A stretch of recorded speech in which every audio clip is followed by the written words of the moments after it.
So the political common wisdom about lying in political campaigns is this.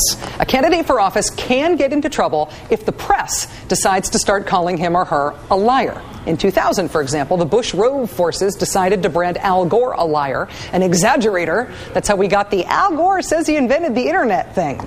That wasn't true, but the press ran with it and ran with the Al Gore as an exaggerator storyline as far as it would carry them.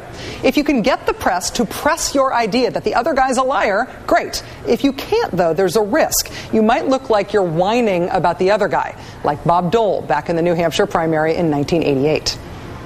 Stop lying about my record. Stop lying about my record. A righteous complaint from Bob Dole, but Bob Dole did lose that primary to the guy who was lying about his record. That would be Poppy Bush. See, saying it's not fair the way I'm losing translates to the American people roughly as, I'm a loser.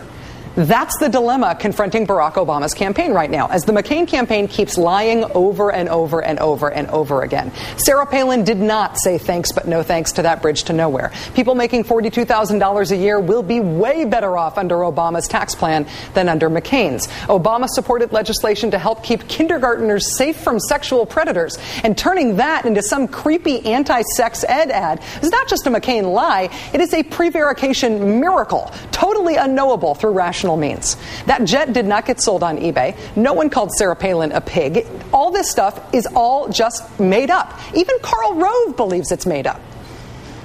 McCain has gone in some of his ads, similarly gone one step too far and sort of attributing to Obama things that are, you know, beyond the 100% truth test. Beyond the 100% truth test. I love hearing Karl Rove explain that.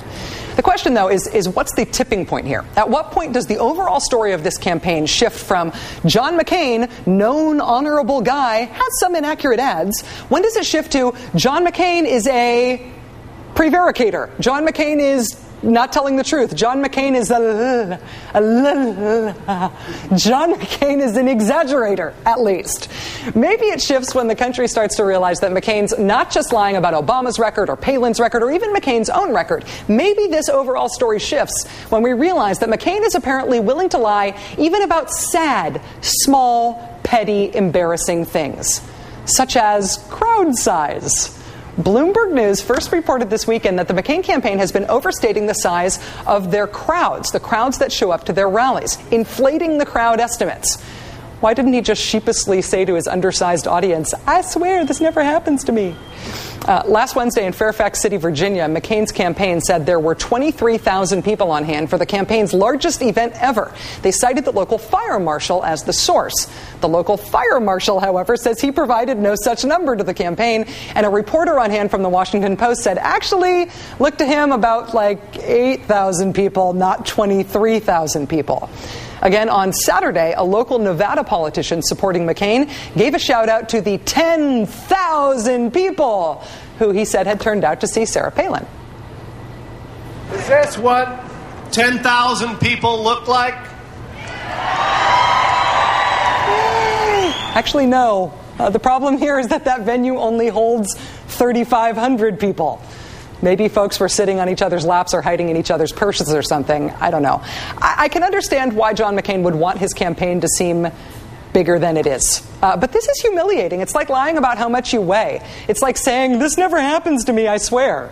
Today, John McCain spoke in Jacksonville at the Veterans Memorial Arena. McCain was able to fill less than a quarter of the venue, as this video shows. But according to the McCain campaign, there were 500 million people there. And also, John McCain invented the internet.